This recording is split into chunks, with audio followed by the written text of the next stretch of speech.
What is up, disc golfers? Today on Weird Stuff Wednesdays, I have the Bird of Prey from NSH Custom Discs. This disc features a Castoplast Rask type double rim under the bottom. One thing I really love about these 3D printed discs is the way they can manufacture the color schemes here.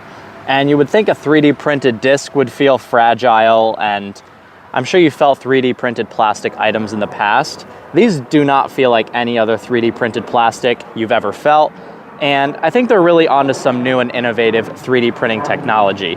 As far as the feel in the hand goes, it feels very similar to the rim width of a Wraith, and I've actually never thrown it, so we're gonna give it a throw in a second here, but I just wanna show you guys what the profile looks like. A very mild dome, but not super domey, so I don't expect a ton of glide. And we're throwing it into a headwind here. I don't know if it's gonna be overstable or flippy, so let's give it a throw. Okay, so it's kind of flippy. We'll go grab it and throw it back and put on a little more hyzer. So my goal for Weird Stuff Wednesday is to test out either strange new disc golf products, weird disc golf discs, old discs, things of that nature. I think it would be a really fun weekly segment that I know I would look forward to filming because I like throwing new and unusual or strange discs. And I just like trying, new things in general.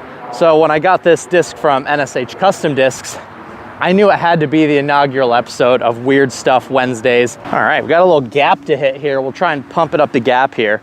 On a backhand grip, you can't really tell the under rim, but on a forehand grip, it definitely gives you like somewhere to put this index finger, which I think might be the purpose of a design like this. We're gonna go backhand again and try and flip one up here. That thing flies really nicely. At high speeds, turns a little bit, but then as it starts to slow down, it definitely fades. Now, I'm no aerodynamics engineer, but I have to think that that ridge under the rim would probably add some extra late flight stability. I can imagine that air is not gonna flow under the disc as it normally would. With like a normal distance driver, I would assume the air kind of has to wiggle around that bottom extra ridge of the disc, which would have a similar effect to a bead, I would assume. I assume it would add a little bit of extra drag, which is why they put like a nose bead on a Draco, so it can have a little bit more stability, or things like a beaded AVR is gonna have more stability late in the flight than a beadless AVR, or why something like a Luna will turn but not fade because it's beadless. So I would assume this under ring or second rim would add a little bit of extra drag, which will be nice for the stability late in the flight. All right, we'll try and give it a forehand. I don't love the way this feels, just for the forehand throw. It actually seems really good for backhand, to be totally honest. And this is not a sponsored video. I would tell you if it's trash. All right, try it on a little bit of hyzer here. We got a big tailwind now. Flips up. It really wants to swing hard at the end. When you have it at high speed, it turns almost right away, but then the end of the flight definitely wants to really swing and fade back.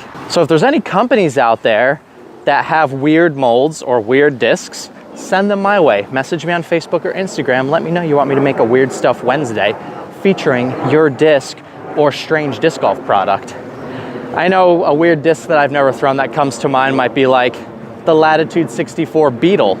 Very strange mold that I've seen, but I've actually never thrown, or any super old Innova discs, or I saw an old Gateway disc that had dimples under the rim.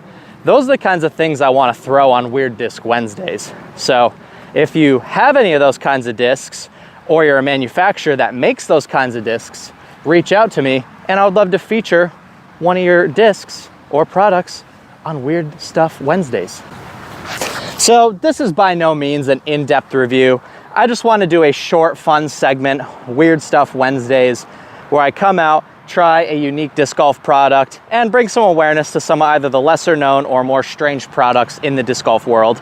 Obviously being 3D printed, having this weird design, something very unique that I'm sure you guys probably wouldn't have found on your own. You're watching Iceberg TV. I'll link NSH's website in the description below.